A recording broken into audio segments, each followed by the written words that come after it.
Any of you who found that a bit tricky, just be careful to find the lowest number when we're looking for the least common. You might also be able to speed up by knowing that the tallies and the total are the same, and it's much faster to read numbers than it is tallies. So you can just kind of read the numbers and move on. Okay, another question. Danny has been very meticulously recording the way he spends every hour of a day. Well done, Danny, for getting a lot of sleep. Wish I had that much time.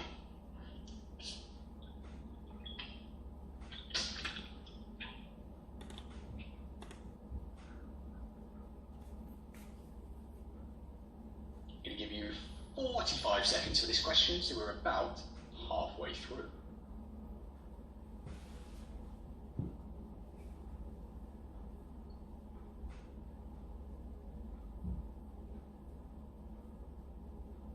Seconds left to try and make a decision.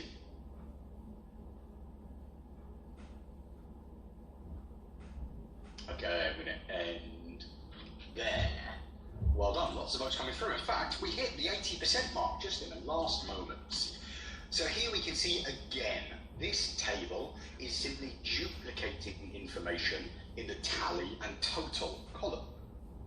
We do need to find that missing tally, but we can already see that the 6 is there, so we just need to think, what is 6 as a tally?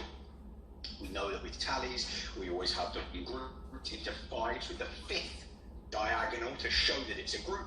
So if we need 6, we need one more tally than a group of 5, and as you're absolutely correct, it is D. Look at that tally there, that would go into the gap to show 6 total hours studying.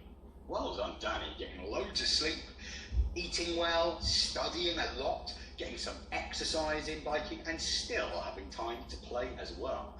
Well organised life, Danny.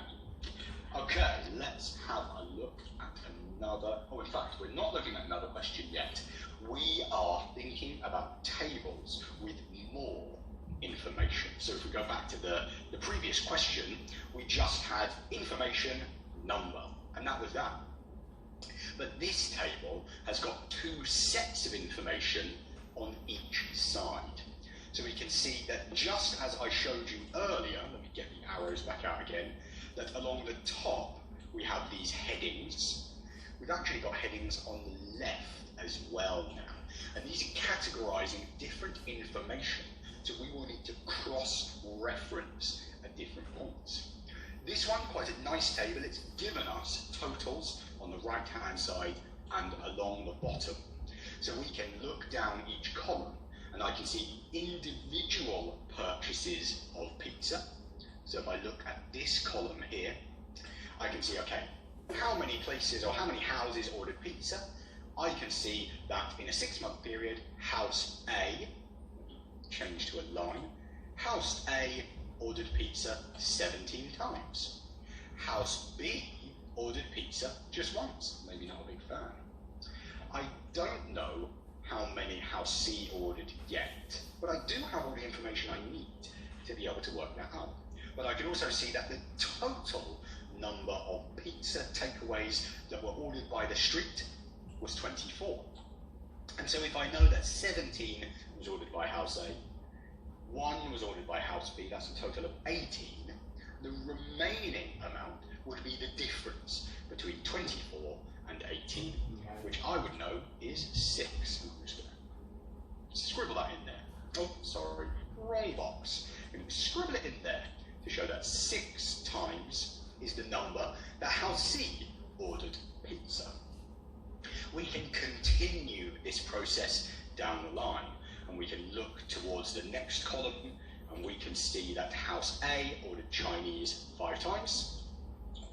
We can see that house B ordered Chinese 4 times, house C ordered Chinese 5 times, and the total number of Chinese takeaway orders was 14. So we can keep doing this, we can keep looking, and we can see we've got totals on the right hand side as well. But there's lots of information included in this table. The skill to be able to read it is just the same as it was with those simpler tables. So even if it's a bigger table with more information, you don't need to do anything especially different to be able to find the information. Right, let's clear those annotations.